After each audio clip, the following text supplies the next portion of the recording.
O Jornal da Manhã de volta, agora destacando as informações da saúde. Recebo aqui no estúdio o Dr. Aníbal de Quadros, ele que é médico, neurologista, está por aqui para bater um papo com a gente sobre o AVC. Tudo bem, doutor? Prazer te receber aqui, bom dia. Tudo bem, bom dia, Marcelo. Obrigado pelo convite, obrigado pela disponibilidade do horário de vocês. Legal.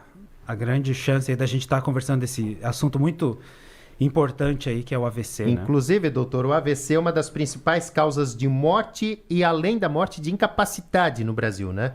É possível prevenir? Em termos resumidos, prevenir isso que pode surgir em qualquer momento? Claro, claro. E essa é uma parte muito, muito importante que você citou aí.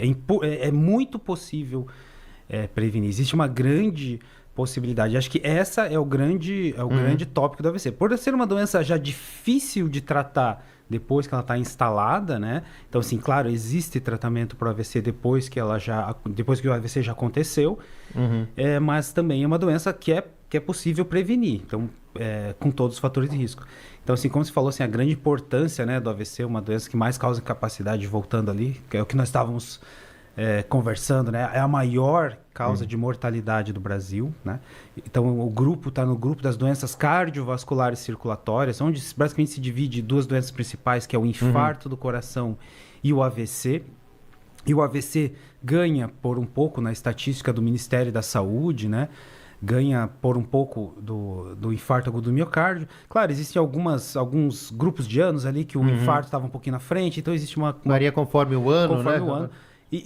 Claro, em segundo lugar, vem as neoplasias, que vem crescendo estatisticamente como padrão de primeiro mundo, mas o AVC ainda segue como a nossa principal causa de mortalidade e, mesmo que tenha essa confusão com infarto agudo do miocárdio no grupo das doenças cardiovasculares, ela é uma doença que deixa uma alta incapacidade, né?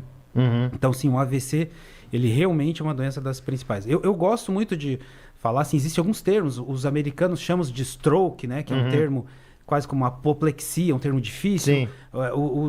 Mas nós, no Brasil, em geral, chamamos de AVC. Antigamente chamava-se de derrame. Derrame, né? Mas a gente não usa mais esse termo. Tem alguns anos que mudou essa nomenclatura, Sim, né? mudou essa nomenclatura. Nos Estados Unidos, por exemplo, eles usam stroke.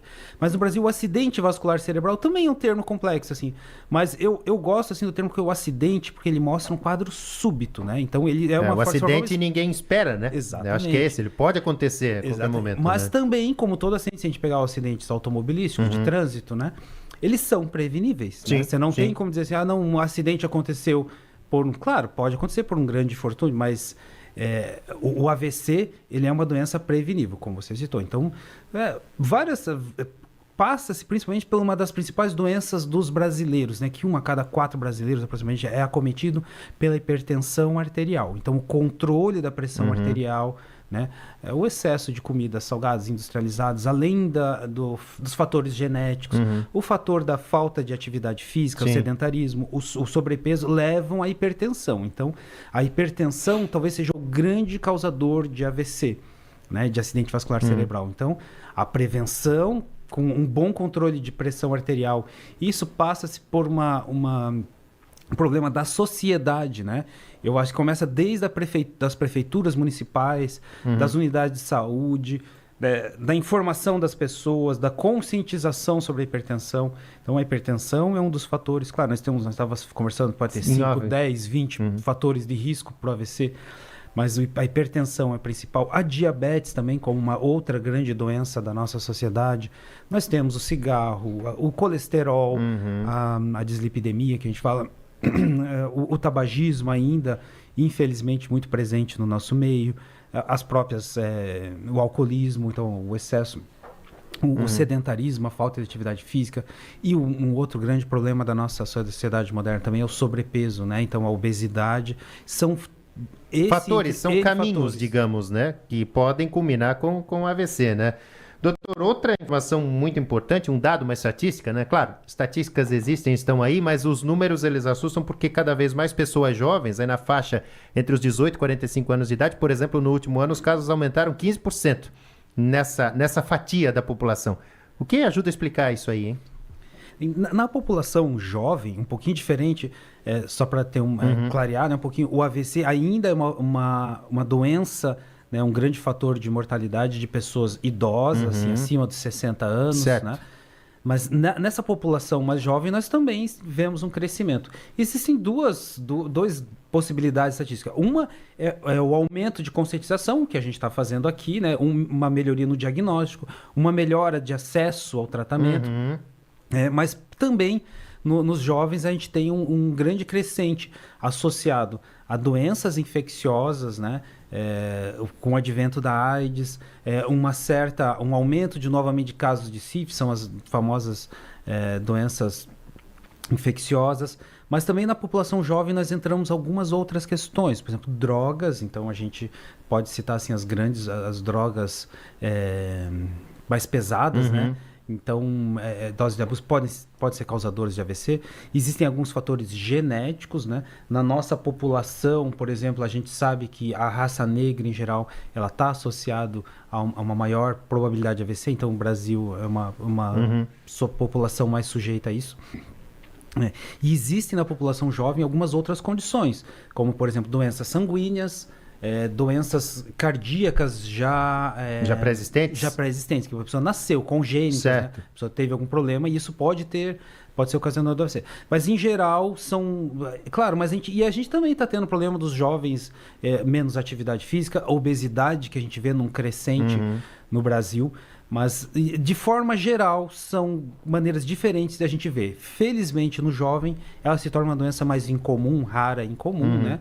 Do que mas o grande problema ainda é a nossa população mais idosa. E, claro, cada vez com o envelhecimento da população, a gente tem uma maior quantidade de pessoas tendo AVC.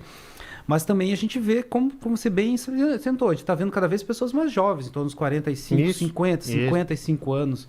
Né? Isso talvez demonstre aquilo que eu estava conversando, ou talvez cuidados básicos de saúde. Isso ainda impacta lá na rede básica de saúde, nas prefeituras, na unidade básica, controle de hipertensão, fatores de risco. Às vezes tem pessoas que descobrem a diabetes. Eu, como médico do Hospital Marieta, que é o nosso maior hospital do estado, né? Nosso querido hospital aqui da cidade, a gente faz diagnósticos de pessoas. O primeiro diagnóstico quando a pessoa está tendo AVC, então a pessoa não sabia que tinha hipertensão, a pessoa não sabia que tinha diabetes, então assim, o colesterol, então ou problemas cardíacos, então coisas que a gente vê que poderiam estar sendo tratadas na rede básica. E falando todas isso, por isso que eu falo que é um problema da sociedade, claro. Não é uma questão de consciência, né? De consciência e de organização, exatamente, né? Do próprio atendimento da saúde, né? Isso, aqui no hospital nós somos referência da ANFRE, né? Então não estou falando de prefeitura A ou B, sim. Mas todas as prefeituras em geral. Isso nós estamos falando na nossa região, o litoral catarinense, né? Santa Catarina, sabemos que é uma das cidades com maior IDH do Brasil, maior educação, melhor conceito educacional aqui do Brasil. Então eu imagino, né? Em outros estados do Brasil, outras regiões que a gente sabe que são mais complicadas do estado mesmo, o acesso. Então, se aqui a gente já vê essa dificuldade de cuidados básicos, eu fico imaginando os outros. Então, é preciso. Lembrei agora de um fator de risco que é muito importante, que é a fibrilação atrial, né? Que é um tipo de arritmia cardíaca muito comum. Né? Nós tivemos grandes campanhas já, colegas neurologistas que fizeram campanha sobre diagnosticar a fibrilação atrial e pacientes que às vezes não sabiam desse diagnóstico e têm esse diagnóstico no AVC. Então, uma arritmia cardíaca, que é um diagnóstico relativamente simples, não é tão complicado de fazer, e tratar isso seria uma prevenção muito grande para os casos de AVC. Muito bem. Doutor Aníbal, acho que um ponto importante que a gente pode passar para quem está assistindo e está ouvindo a gente: quais que são os sinais que indicam, que a pessoa está passando por um AVC? Em que momento essa pessoa precisa estar atenta? Né? Eu diria aquele estalinho no corpo ali, hein? Vamos lá. Então, assim, existe como eu falei, assim, primeira coisa a se pensar, para a gente não alarmar as pessoas, assim, as pessoas muito jovens, 16, 18, 20 anos que estão tendo AVC, em geral, ter um conceito que são nas pessoas de mais idade, principalmente, né, acima, em torno dos 60 anos. Certo. Ter uma consciência de que é mais comum nas pessoas que têm fatores de risco. Então, se o meu vovô já tem diabetes, já tem hipertensão, ele está num grupo de risco.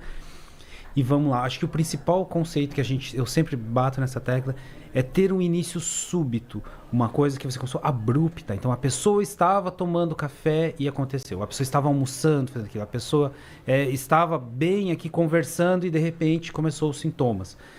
Então, e quais são esses sintomas de forma abrupta ou súbita, né? A gente fala ictal do termo médico, ictal, súbito. Quais são os principais sintomas? A gente bate, é uma campanha nossa, principalmente assim, a gente usa uma mnemônica, né? Usava algum tempo atrás, SAMU, né? Que é a pessoa sorrir, ou seja, é a face da pessoa. Certo. Quando você começar a perceber uma alteração de face, a letra A do SAMU, eu falo que é o ARMS, que é do inglês, ou o abraço, né? A gente faz do inglês do ARMS. A pessoa ter uma fraqueza em um dos dois braços, então pedir para a pessoa levantar o braço, ou a pessoa perceber de alguma forma que um dos braços está mais fraco, ou uma perna, né? A letra M do SAMU, a gente fala de música, ou falar alguma coisa, uma letra. Certo. Né? Então, a alteração na fala, a pessoa começa a falar de uma forma enrolada, precisa falar com dificuldade, achar uma dificuldade para achar nomes das coisas, ou como se fosse uma confusão mental, né? Então, esses são os sinais principais. Então, alteração chamada, vamos dizer assim, a boca torta. A boca torta, então, sim. Então, assim, o sorrir, a pessoa perceber que está percebendo, que está tendo uma alteração na face. Uma fraqueza nos membros, no membro superior ou membros inferiores, num braço mais fraco que o outro. Diferente um pouquinho, não na fraqueza generalizada, né? A pessoa quer se sentar e está cansada. É uma fraqueza específica em alguma localização do corpo, ou no braço esquerdo, no braço direito, perna esquerda. E a dificuldade da fala. Esses são, talvez, os principais, os mais comuns da AVC. Sim. E aí a letra U do SAMU, que é urgência. Lembrar que o AVC é urgência. Então, SAMU, S de sorrir, o A de abraço, M de música e o U de urgência. Então, e lembrar que isso a pessoa tem que ser...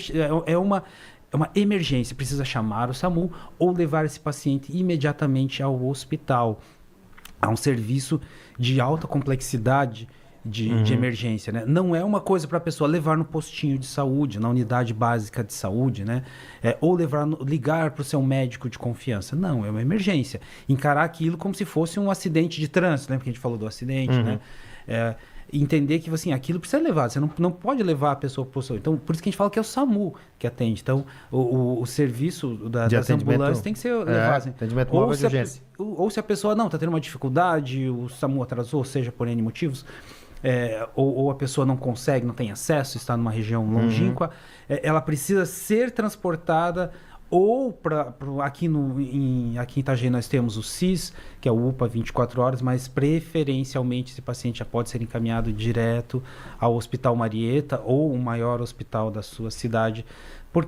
Mas por que levar para o hospital? Acho que é importante informar isso, trazer esse detalhe aí. Eu acho assim, porque principalmente assim, para nós médicos, e essa é uma conscientização também do ponto de vista médico, o AVC precisa ser feita tomografia de crânio. Então, a tomografia é um exame, é a pedra angular no diagnóstico de AVC, né, onde a gente separa se a pessoa teve um AVC isquêmico ou hemorrágico, né? E aqui vem outro dado para a gente falar, de 90% do AVC são isquêmicos, 90% são hemorrágicos, e a forma como nós vamos tratar isso é diferente. Então, isso não dá para ser feito pelas unidades básicas, obviamente não tem tomografia, o próprio CIS não dispõe aqui em Itajaí, o UPA não dispõe de tomografia, então o hospital que dispõe de tomografia é o Hospital Marieta, então o paciente precisa ser levado para um hospital de alta complexidade. Então, essa é o motivo da urgência do AVC, né? E é porque essa perda de tempo, muitas vezes, pode significar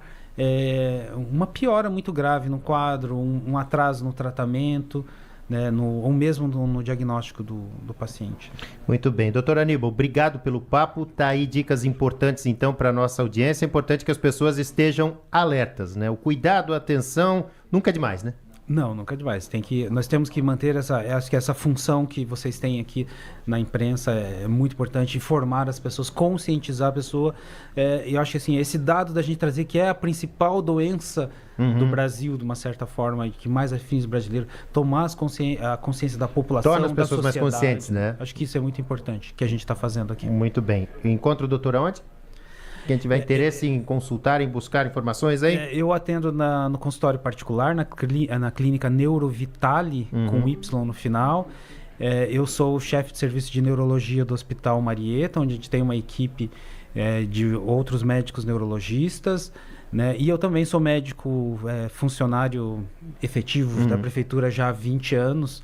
Eu sou neurologista aqui da prefeitura, atendo no CIS também. Então, os pacientes que tiverem qualquer dúvida da nossa entrevista, se tiverem alguma outra pergunta para fazer, estarei disposto nesses canais, no Hospital Marieta, no CIS ou no consultório particular na Neurovitale, aonde as pessoas acharem melhor. Muito bem, doutor. Obrigado. Parabéns aí pelo trabalho, viu?